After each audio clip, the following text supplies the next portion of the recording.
के लिए यहाँ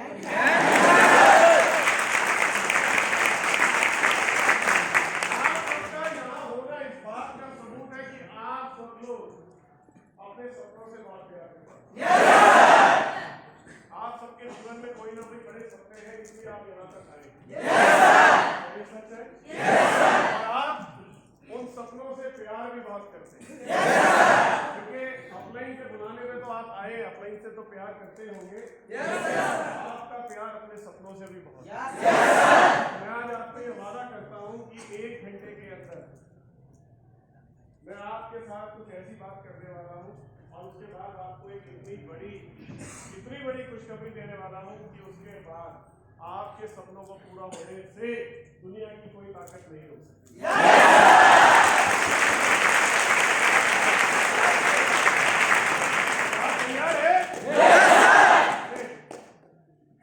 बड़ी अच्छी बात किसी ने कही है कि बिना लड़े कोई वीर नहीं होता। बिना लड़े कोई वीर नहीं होता। बिना तप के कोई पीर नहीं होता। बिना लड़े कोई वीर नहीं होता और बिना तप के कोई पीर नहीं होता।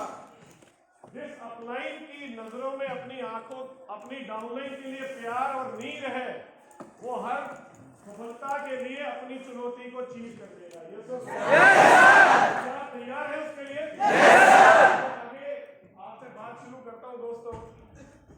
आज की तो मेरी बात है, मैं ये नहीं जानता कुछ आपने मेरे से पहले जो भी बात की है वो आपने कहीं ना कहीं जो आप कह रहे हैं मैं समझ पा रहा हूँ कि आपने बात की है प्लान को लेके, प्रोडक्ट को लेके और प्रमोटर को लेके। हम में से बहुत सारे लोग दोस्तों ग्लेज के साथ जुड़े हुए हैं। मैं 5 मिनट आपसे थोड़ा सा अपने बारे में और ग्लेज के बारे में बात करना चाहता हूँ। उसके बाद आगे की बात करेंगे क्योंकि ये सारी बात एक दूसरे के साथ जुड़ी हुई है। कितने लोग हैं जो आज मुझसे पहली बार मिल रहे हैं? जी सर। क्या बात है, बहुत सारे लोग। Thank you. फिर मैं आपको अपने बारे में बताता हूँ। हो सकता है आप में से कुछ लोगों ने YouTube पे या कहीं मेरी शेयरिंग सुनी भी होगी। तो मैं 2 मिनट फिर भी आपको अपना इंट्रोडक्शन दे देता हूँ दोस्तों। इस बिजनेस में आने से पहले मैं जॉब करता था, नौकरी करता था। कोई है जो मेरी तरह पहले जॉब कर चुके हैं? काफी सारे लोग। Yes sir. तो जॉब वालों की कहानी सबको मालूम है। Yes sir. जहाँ सुबह जाने का टाइम फिक्स होता है लेकिन रात को आने का कोई टाइम फिक्स। जहाँ हफ्ते में आदमी एक ही दिन का इंतजार करता है, वो दिन कौन सा होता है?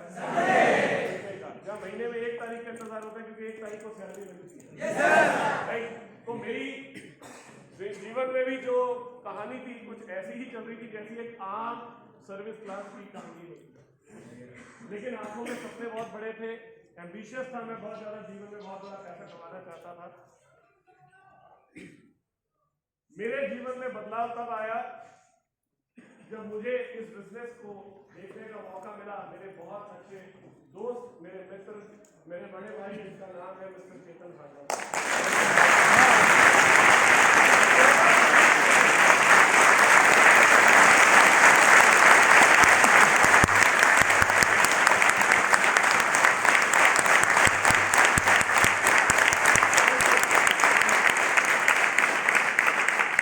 मुझे इस बिजनेस में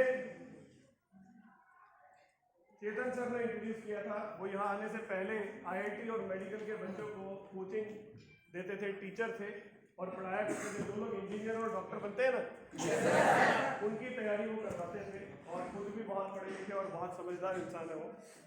तो मुझे इस बिजनेस में आने का मौका उनके थ्रू मिला। हम एक दूसरे को पहले क्रिकेट के माध्यम से जानते थे। हम दोनों को क्रिकेट खेलने का बहुत शौक था, इकट्ठे खेला करते थे।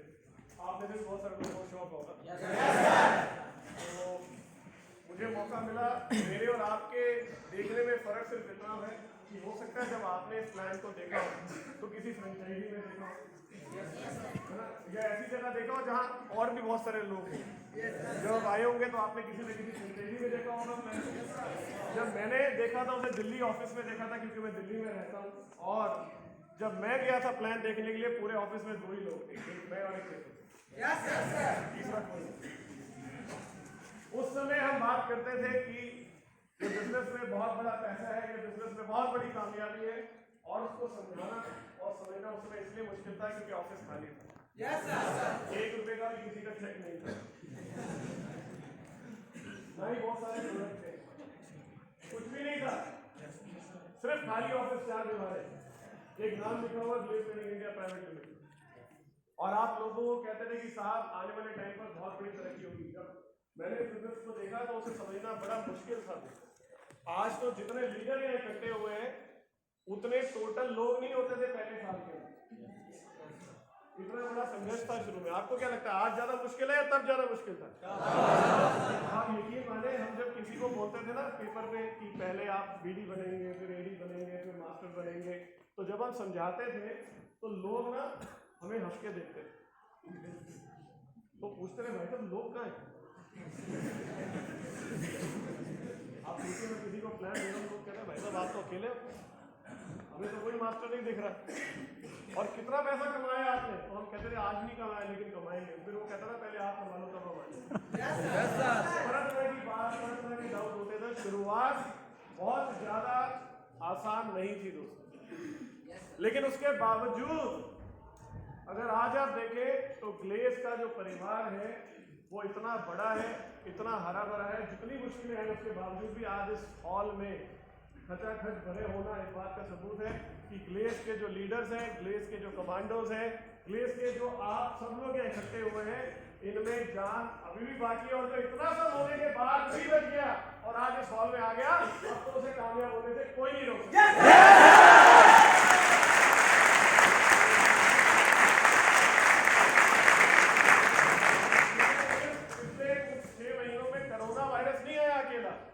और भी बहुत सारे वायरस आए, जैसे सी से कोरोना वायरस आया है, इसे कोविड-19 भी इसलिए कहते हैं क्योंकि इसमें 19 तरह के फ्लू हैं। ठीक है, तो हमारे यहाँ पर भी जहाँ सी से कोरोना आया वहाँ सी से कंपनी वायरस भी बहुत आया। इसमें 6 महीने में और भी वायरस जो है वो फैले। और आप वो लोग हो जो इतने जिद्दी हो, इतने ढीठ हो कि वो सारे वायरस को पार करते हुए फिर यहाँ पहुंच गए। तो जो आपका अब तक कुछ नहीं बिगाड़ पाया, आगे तो छोड़ ही दो ना कुछ बिगाड़।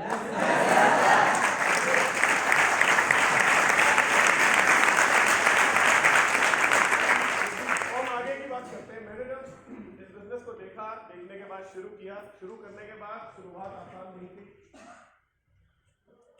तब मैंने एक किताब पढ़ी थी दोस्तों, उस किताब का नाम था my first year in network marketing. Mark यार्डन ने वो किताब लिखी थी और उस किताब को जब मैंने पढ़ा तो मेरे ज्ञान के जो चक्षु थे वो खुले, क्योंकि बिना किसी एविडेंस के, बिना किसी चेक के, बिना किसी बहुत सारे प्रोडक्ट के इस बिजनेस के विजन को समझना बड़ा मुश्किल। उस किताब को जब मैंने पढ़ा तो मैंने देखा कि अमेरिका में ये बिजनेस 1960 से चल रहा है। 1950 के आसपास से इसकी शुरुआत हुई 50s में, और कैसे ये बिजनेस शुरुआत में आया। फिर जब आया तो इसके साथ और भी चीजें आई। जब भी कोई चीज इस दुनिया में आती है तो उसके साथ 3 चीजें होती है: यूज, मिसयूज और एब्यूज। यानी कुछ लोग उसे यूज करते हैं, कुछ लोग उसे मिसयूज करते हैं और बाकी लोग एब्यूज करते हैं, यानी कि गाली देते हैं। तो अगर आप गौर से देखें, मैं चाकू की बात करता हूँ, मालूम है चाकू सभी इस्तेमाल किए। अगर चाकू को किसी डॉक्टर के हाथ में दे दोगे तो वो क्या करेगा? वो उससे किसी की जान बचा है। अगर चाकू को किसी डॉक्टर की जगह डाकू के हाथ में दे दोगे तो क्या करेगा? वो जान ले लेगा। आप बताओ गलती क्या है? चाकू की है? यूज करने वाले की। उसको यूज करने की उसकी मंशा क्या है, वो किस मंशा से यूज कर रहे हैं। जैसे मैं आपको एक और उदाहरण देता हूँ। इस दुनिया में सबसे ज्यादा लोग कहाँ मरते हैं? बिस्तर में, टेबल पे, कुर्सी पे, जमीन पे, बिस्तर पे। कहाँ पर मरते हैं? बेड पे। दुनिया में जितनी भी मौतें होती हैं उसमें सबसे ज्यादा लोग बेड पे मरते हैं। आप कहाँ सोते हैं? तब भी बेड पे सोता है।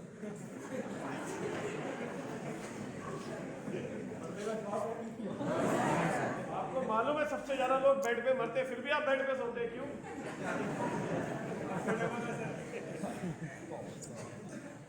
कारण क्योंकि आप जानते हैं बेड मरने की वजह नहीं है, वजह कुछ और है।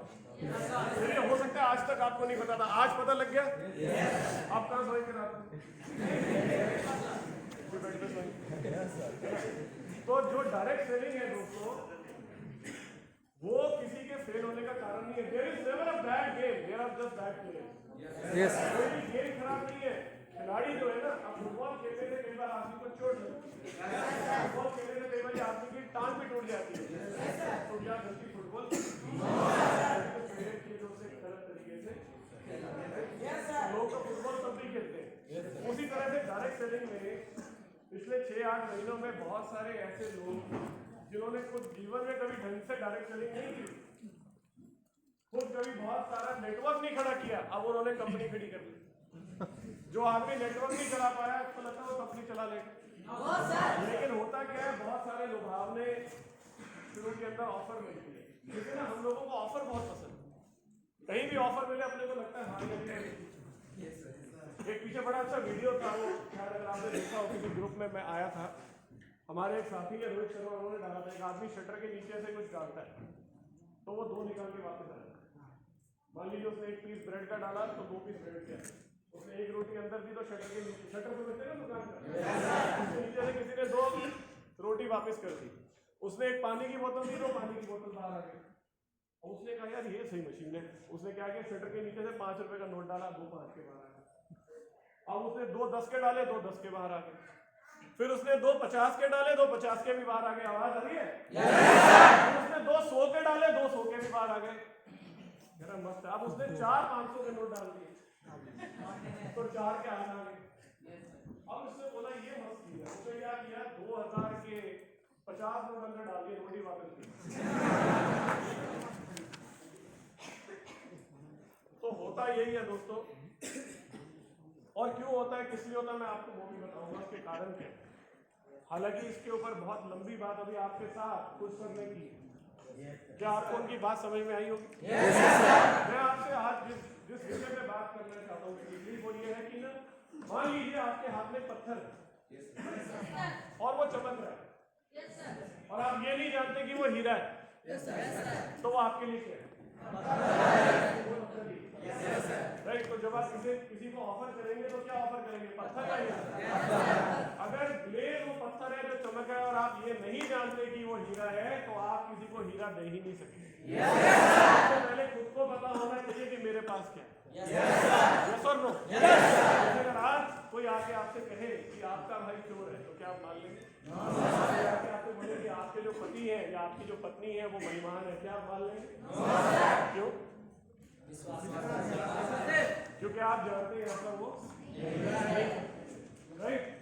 उसी तरह से मैं आपको कभी भी ये नहीं कहूंगा कि ग्लेज को मानिए, आप ग्लेज को जानिए। ग्लेज क्या है? जैसे हम सब लोग ईश्वर को, अल्लाह को मानते हैं या जानते हैं? मानते हैं। लेकिन क्या बिना जाने मान लेना सही है? और अगर जान लिया तो क्या मानने की जरूरत है? मान लीजिए मैंने ये टाई पहनी हुई है, मैं जानता हूं कि ये टाई है। आपके हाथ में फोन है, क्या आप जानते हैं वो फोन है? तो क्या आपको मानने की जरूरत है कि वो फोन है? आपने जान लिया तो आपको समझ में आ गया। उसी तरह से ग्लेज जो है, आपको ग्लेज को जानना है, मानना नहीं। जानकारी नहीं, ग्लेज के बिजनेस प्लान को समझे, ग्लेज के प्रोडक्ट को समझे, ग्लेज की ताकत को समझे, तब आप इस बात पे एक नतीजे पे पहुंचेंगे कि glaze trading India private limited एक पत्थर है या एक हीरा है। इस बात का फैसला तभी कर पाएंगे।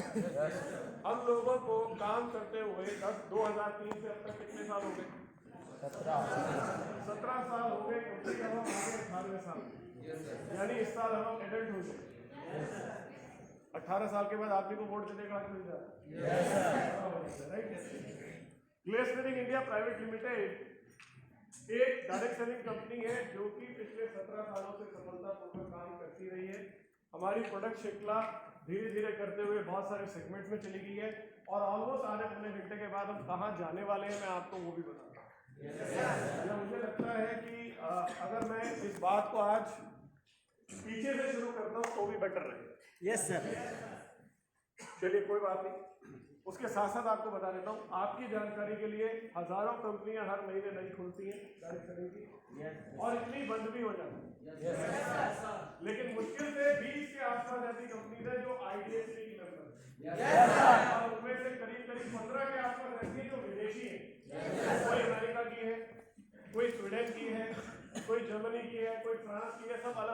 गांव से और उन 20 कंपनियों में से मुश्किल से 3-4 हिंदुस्तानी है, जिनमें से एक का नाम है क्लेस टेक्निकल।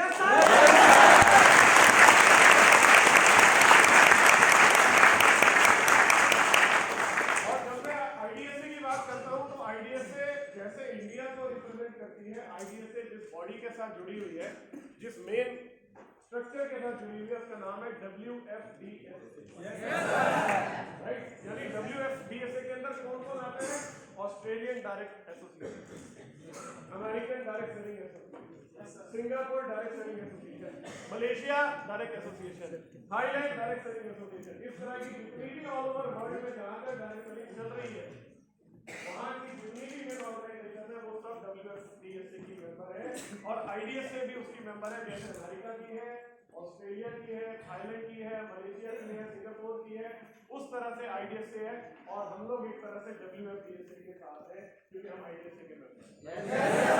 तो इतने सारे लोगों के साथ हजारों कंपनी हर महीने खुलती और हर महीने बंद हो जाती है, सिर्फ 20 ही क्यों है? पहले आपको ये समझना जरूरी है, क्योंकि उनके इतने ज्यादा स्ट्रिक्ट नियम और कानून है जो हर कंपनी पूरे नहीं करती। उनके इतने सारे लॉज हैं जिनको आपको फॉलो करना होगा, तब जाके आपको सर्टिफिकेट मिलता है। आसान नहीं है आईडीएसए का certificate, it's very tough, right? इसके अलावा हमने आज तक जो प्रोडक्ट्स प्रोड्यूस किए हैं, मैं उन प्रोडक्ट की बात कर रहा हूँ। सबसे पहले मुझे आपको बताने में बेहद खुशी है दोस्तों कि जो प्रोडक्ट्स हम देते हैं उनमें से बहुत सारे प्रोडक्ट ऐसे हैं जो पूरी इंडस्ट्री के अंदर, मैं पूरी डायरेक्ट सेलिंग की बात कर रहा हूं। चलिए डायरेक्ट सेलिंग से पहले एक बात आपको और क्लियर कर देते हैं। बहुत सारे लोग हमें ये कहते हैं कि सर डायरेक्ट सेलिंग में प्रोडक्ट ट्रेडिशनल मार्केट से महंगे होते हैं। ये बात आपने सुनी हो? क्यों होते हैं? मैं आपको उसका जवाब दूंगा। होते हैं, लेकिन ये यहाँ नहीं होते, ये हर उस जगह होते हैं जहाँ एक शब्द जुड़ा हुआ है, और वो शब्द है सर्विस। क्या है? सर्विस। एक मार्केट है जिसे हम कहते हैं ट्रेडिशनल मार्केट, और एक मार्केट है जिसे हम कहते हैं डायरेक्ट सेलिंग। ये दोनों में अंतर क्या है? ट्रेडिशनल मार्केट में एक आदमी दुकान खोलता है, वहां पर प्रोडक्ट सजाता है, शटर खोलता है और बैठ जाता है। कस्टमर आएगा तो माल बिक जाएगा, कस्टमर नहीं आएगा तो माल नहीं। लेकिन क्या डायरेक्ट सेलिंग में ऐसा होता है? नहीं। डायरेक्ट सेलिंग में क्या होता है? आप बैग उठाते हैं, झोला उठाते हैं और आप जाते हैं किसी के घर, जाकर उससे पहले प्रोडक्ट के बारे में बताते हैं, पूरा कैटलॉग दिखाते हैं, उसे प्रोडक्ट का डेमो दिखाते हैं, प्रोडक्ट यूज करके दिखाते हैं, उसकी काउंसलिंग करते हैं, उसकी जीआईडी करने के बाद क्लोजिंग करते हैं, फॉर्म भरवाते हैं, प्रोडक्ट उसको डिलीवर करके आते हैं, उसके बाद उसका फॉलोअप करते हैं, और फॉलोअप होने के बाद जो प्रोडक्ट खत्म हो रहा था फिर से उसके घर पहुंच जाते हैं माल लेके। ऐसा होता ही होता है। जब हम इतनी मेहनत करते हैं, इतनी सर्विस देते हैं, तो क्या आपने हक का पैसा लेना सही है या गलत है? मैं आपको उदाहरण देता हूँ। दूसरी बात, आप घर में जब दाल बनाते हैं, अगर 2 लोगों के लिए घर में दाल बनाते हैं तो कितने का खर्चा आता होगा? दाल बनाने दाल रोटी 2 लोगों की घर में खाने का खर्चा कितना होगा? 40-50 रुपए। कितना होगा? इतना ही होगा। लेकिन यही दाल रोटी जब आप किसी अच्छे रेस्टोरेंट में जाके खाते हैं तो क्या 40-50 रुपए की मिलती है? वहाँ कितने की मिलती है? 150-200 रुपए की। जो रेस्टोरेंट में आप जाके बैठते हैं, सबसे पहले वो आपको बैठने की व्यवस्था देता है, फिर वो आपके लिए पहले ट्रे में पानी लेकर आता है, फिर उसके लिए साथ में आपके लिए सजा के खाना लेकर आता है बना के, उसके साथ में अचार चटनी पापड़ भी लेकर आता है, फिर उसके बाद खाने के बाद सौंफ और चीनी भी देता है आपको, फिर उसके बाद 200 रुपए का बिल भी दे देता है। और वो 200 रुपए का बिल आप बहुत खुश होकर देते हैं और बोलते हैं आज मैं रेस्टोरेंट में खाना खाता। सब क्यों नहीं बोलते महंगा? कितने लोग हैं आप में से जो शेव या कटिंग बाहर जाके करवाते हैं? कटिंग बालों के डिपार्टमेंट नहीं, आपसे पूछता हूँ। बहुत सारे लोग हैं। अब जब आप बाहर जाकर कटिंग कराते हैं तो कटिंग कराने के पैसे लगते हैं या फ्री में होती है? अगर यही कटिंग आप घर पे खुद कर लेंगे तो फ्री है, लेकिन जब आप बाहर जाके कटवाएंगे तो कोई आपके बाल काटने के पैसे लेता है ना? मेरे ख्याल से, मुझे पता नहीं है क्योंकि मैं कभी गया नहीं, तो आपको मालूम होगा तो साइकिल 100-150 रुपए तो लेते होंगे कम से कम। जी सर। क्या चार्ज होगा? अलग अलग जगह पर अलग है। कोई 50 रुपए लेता है, कोई 200 लेता है, कोई 300 भी लेता है। क्या सब लोग पूरे इंडिया में एक जैसा पैसा चार्ज करते हैं? क्यों? अलग अलग सर्विस देता है। राइट। आपने बिल्कुल ठीक कहा, क्योंकि अलग अलग सर्विस होता है। Yes sir. कुछ जगहों पर एसी लगा होगा, उसका खर्चा फालतू है। Yes sir. कोई भाई जो मेरा भाई है वो पेड़ के नीचे बैठा हुआ, उसके चार्जेस सस्ते हैं, है ना। तो जिसने बहुत बढ़िया शोरूम बना रखा है उसके पैसे अलग हैं, जिसने 4 नौकर चाकर भी रखे हुए उसके पैसे और ज्यादा है। तो आदमी जितनी फैसिलिटी और सर्विस देता है उतना ही उसका चार्ज पड़ता है। तो क्या हम लोग ऐसी जगह पर जाते हैं नहीं जाते? जाते हैं। तो वहाँ वो सर्विस चार्ज लेता है या नहीं लेता? उसी के अलावा जितने भी मैं देखता हूँ पिछले 2-3 साल में, खासकर जो बड़े शहर हैं उनमें सलून का बिजनेस बहुत बड़ा है। जितनी भी लेडीज हैं उनको ज्यादातर ब्यूटी पार्लर जाने का बहुत शौक है। वो जाके मेकअप करवाना, डाई करवाना, मतलब जो भी उनके चीजें होती हैं वो करवाती हैं जाके, चाहे वो मतलब अपर लिप्स हो, वैक्स हो, बहुत सारी चीजें हैं। तो वो सारी चीजों के वो सर्विसेज के जाके पैसे भरती हैं नहीं भरती? अगर आप घर पे करते हैं तो ठीक है, लेकिन अगर आप पार्लर में जाते हैं तो सैलून में जाने के पैसे बहुत अच्छे खासे भरते हैं, क्योंकि वो आपको सर्विस देते हैं और उसके पैसे देते हैं। तो जब सैलून वाला अपनी सर्विस के पैसे ले सकता है, रेस्टोरेंट वाला अपनी सर्विस के पैसे ले सकता है, तो क्या डायरेक्ट सेलर वाला अपनी सर्विस के पैसे ना ले? बनता है या नहीं बनता है? अगर वो प्रोडक्ट 2 रुपये महंगा भी है तो साहब उसके लिए आप चाहे पैदल जाए, चाहे पेट्रोल खर्च के जाए, चाहे कैसे भी जाए, आप सर्विस देते हैं, आप सर्विस आप लोगों के घर तक भी प्रोडक्ट पहुंचाते हैं। तो उस बात का हम पैसा चाहते हैं। सही है गलत है? हम बात करते हैं डायरेक्ट सेलिंग के अंदर जो प्रोडक्ट्स हम दे रहे हैं उसमें हमारा कंपटीशन किससे? जो फोन मैं यूज करता हूँ उसका नाम है एप्पल आईफोन, राइट? वो फोन ऑलमोस्ट जो है आईफोन 12 है, करीब 90,000 से 1 लाख रुपए के आसपास के बीच में है। अब उसका कंपटीशन क्या आप किसी चाइनीज लोकल फोन से कर सकते हैं? नहीं कर सकते, क्योंकि दोनों का प्रोसेसर में फर्क है, दोनों के फीचर्स में फर्क है, लेकिन दोनों फोन ही कहलाते हैं, राइट? एक गाड़ी 5 लाख की है और एक गाड़ी 50 लाख की भी आती है। दोनों को क्या बोलते हैं? दोनों के दरवाजे कितने होते हैं? दोनों को बोलते हैं क्या? अरे वाले तो पहली हो, दोनों के दरवाजे होते हैं 4 और दोनों को बोलते हैं। दोनों का सेलिंग होता है, 5 लोग बैठ सकते हैं, डिक्की होती है, बोनट होता है, सब कुछ एक जैसे ही होता है, लेकिन ये 5 की और एक 50 की फर्क होता है या नहीं होता? तो आपको ये पता होना चाहिए कि आपका कंपटीशन कौन है। हमारा कंपटीशन पहली बात किसी भी ऐसी कंपनी से नहीं है जिसका प्लान हमसे अलग। हमारा कंपटीशन किसी भी ऐसी कंपनी से नहीं है जो आईसीसी की मेंबर है। हमारे अपना एक स्टैंडर्ड है, हमारा अपना एक ऑर्डर है। आपको पता होना चाहिए कि आपको लगता है आईफोन वाला नीचे जाके किसी और से 5 रुपए वाले फोन से लड़ता होगा? उसको लगता है मेरे मुकाबले में जो है आगे और खड़े हो जाता है। उसी तरह से मैं आपको चैलेंज करता हूँ, जो भी कंपनी हमारे लेवल की है, आईसीसी की मेंबर्स हैं, जिनके प्लान हमारे तरह है, उन सब कंपनी से देखोगे तो जिन प्रोडक्ट की मैं आज आपसे बात करने वाला हूँ, हम उन सबसे सस्ता और बढ़िया प्रोडक्ट ऑफर करते हैं।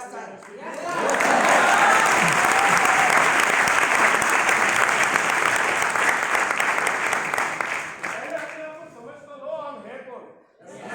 कौन है ग्लेज? किसके साथ कंपटीशन है ग्लेज का, ये समझिए। मैं कुकर मुतों की बात नहीं कर रहा। बड़े सारे लोग ऐसे हैं जो इस बात को कहते हैं, अरे यहाँ पर तो 2 लाइन चलाने वालों का फ्यूचर नहीं है। मैं कहता हूँ कहीं भी 2 लाइन वालों का फ्यूचर नहीं, क्योंकि हमारे में और बाहर में फर्क क्या है। जो लोग 2 की बात करते हैं ना, वो आपको ये कहना चाहते हैं कि जीवन में आप कभी 2 से आगे जा ही नहीं सकते। जिनके सपने छोटे हैं वो जाए और 2 वाला काम करें, जिनके बड़े हैं वो ग्लेज में आए और यहाँ काम करें। आपको क्या करना है कि सपने छोटे हैं या बड़े हैं? कल बंगाल में सिलीगुड़ी में था, वहां मैं उनके साथ बैठा हुआ था। आप में से बहुत सारे लोगों की अप्लाई होंगे, नसीम अख्तर। Yes sir. मैंने उनसे पूछा आपने बिजनेस कब शुरू किया? तो नसीम साहब ने बोला कि सर मैंने 2010 में शुरू किया। तो मैंने कहा ये 2020 चल रहा है, 10 साल हो गए, तो 10 साल में आपकी अर्निंग कितनी रही है? तो उन्होंने बोला सर करीब 10 करोड़ से ऊपर।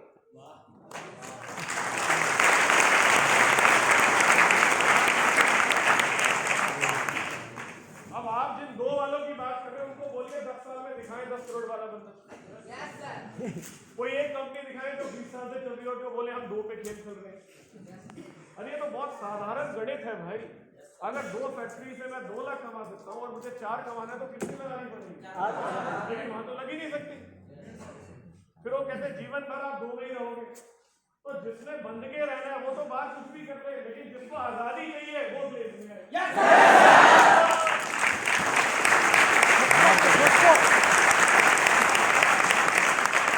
जिसने ताकत है ज्यादा पैसा कमाने की वो ज्यादा लाइनें खोल लेगा। मेरे में दम है। मैं ये कहता हूँ अगर 10 लाइन चलाने से मेरा चेक महीने का 1 करोड़ का आ सकता है तो मेरे में हिम्मत है, मैं चला के दिखाता हूँ। Yes sir.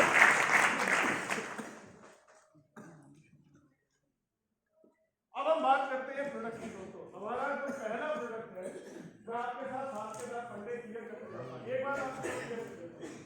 आप में से आज बहुत सारे लोग जो यहाँ पहुंचे हैं, मैं वाकई में मैंने आपको सैल्यूट क्यों किया मैं आपको वो भी बताता हूँ। बहुत सारे लोग ऐसे हैं जिनकी इमीडिएट अपलाइन या उनके ऊपर की कुछ अपलाइन ऐसी है जो इस समय शायद उनके साथ काम नहीं करती। कितने लोग हैं लगभग ऐसे? बहुत सारे हैं। कोई परेशानी नहीं। आप सब जो इस हॉल में बैठे हैं ना, आप सब एक आप जानते हैं एक लंबे कौन सा?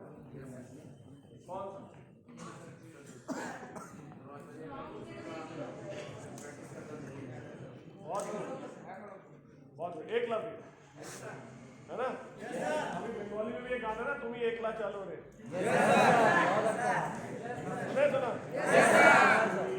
चलो एकला चलो।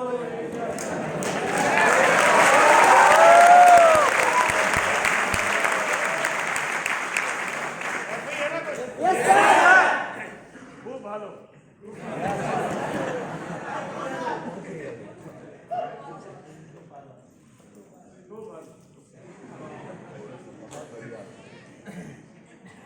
हमारे जो कंपनी के सीईओ है मिस्टर सेन गुप्ता है, वो भी बंगाली से। तो सुबह से लेकर शाम तक मैं जब दिल्ली में होता हूँ तो उन्हीं के साथ होता हूँ ज्यादातर। और जब वो बोलते इतना मीठा लगता है, ऐसे लगता है मुंह से गुलाब जामुन निकल गया। इतनी मीठी भाषा है बंगाली। सच्ची में बहुत प्यार करता हूँ बंगाली भाषा।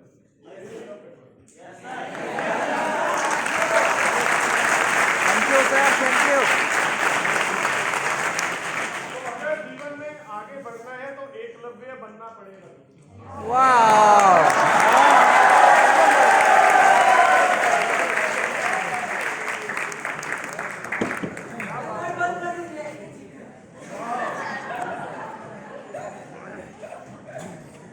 आई एम डिलाइटेड आप सबको देख के मजा आ गया। एक बार जोरदार तालियां आप।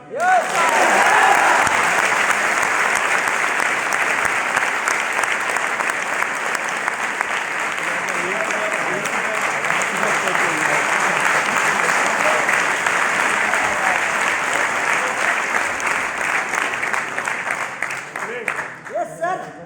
अब आपका हाथ थक गया होगा, फोन छोड़ दो और हाँ रख दो, आराम से दो थोड़ा।